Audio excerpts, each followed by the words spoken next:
Hello friends, நேற்று நாங்கள் நம்ம ஃப்ரெண்ட்ஸ் எல்லோரும் சேர்ந்து மீன்குளத்தி பகவதி அம்மன் கோவிலுக்கு தரிசனத்துக்காக போயிருந்தோம். அது இன்ன வரைக்கும் சொல்ல முடியாத அளவுக்கு ரொம்ப மனசை மகிழ்ச்சி படுத்துச்சு. அப்படி ஒரு இடம். நாங்கள் போயாகணும் ரொம்ப வருஷமாக பிளான் வச்சுருந்தோம். அது இந்த வருஷம் நிறைவேறி போயிருந்தோம். போயிருக்கும்பொழுது பார்த்திங்கன்னா, இதுதான் கோயிலோட மெயின் என்ட்ரன்ஸு. இங்கேருந்து பார்த்தாவே கோயில் தெரியுது.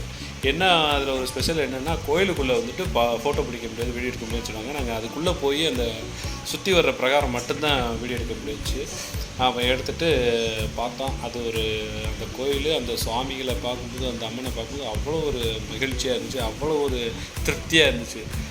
உங்களுக்கும் நேரம் கிடச்சிச்சின்னா நீங்கள் எல்லோரும் இந்த கோயிலுக்கு போய் தரிசனம் பண்ணிட்டு வாங்க. கண்டிப்பாக நல்ல ஒரு வைப் இருக்குது இங்கே. ஆமாம், நண்பர்கள் ரொம்ப மகிழ்ச்சியாக நாங்கள் பார்த்து தரிசிச்சுட்டு வந்தோம். இது வெளியில் ஒரு மண்டபம், சிவனோட ஸ்டாச்சு வச்சு ரொம்ப அழகாக பண்ணியிருந்தாங்க. பக்கத்துலேயே தெப்ப குளம், எல்லாருமே ரசிச்சுக்கிட்டு இருந்தாங்க. அதெல்லாம் பார்த்து ரசித்து ஃபோட்டோ பிடிச்சிக்கிட்டு இருந்தாங்க. நாங்களும் அதை பார்த்தோம். அந்த இடத்துக்கிட்ட பார்த்தோம். ரைட் சைடு மீன்குளத்தி பகவதி அம்மனோட ஸ்டாச்சு மாதிரி வச்சுருந்தாங்க. லெஃப்ட் சைடு சிவனோட ஸ்டாச்சு. இது நல்ல ஒரு தெப்பக்குளம், சரியான தெப்பக்குளம். அது மிக பெருசு. நம்ம மதுரை மீனாட்சி அம்மன் கோயில் மாதிரி இருந்துச்சு. அவ்வளோ அழகு. நாங்கள் என்ன சொல்ல வரோம், நீங்கள் இது மாதிரி ஓய்வு நேரம் கிடைக்கும்போது போய் பார்த்துட்டு வாங்க, தரிசனம் பண்ணிட்டு வாங்க. ரொம்ப சூப்பராக இருக்கும்.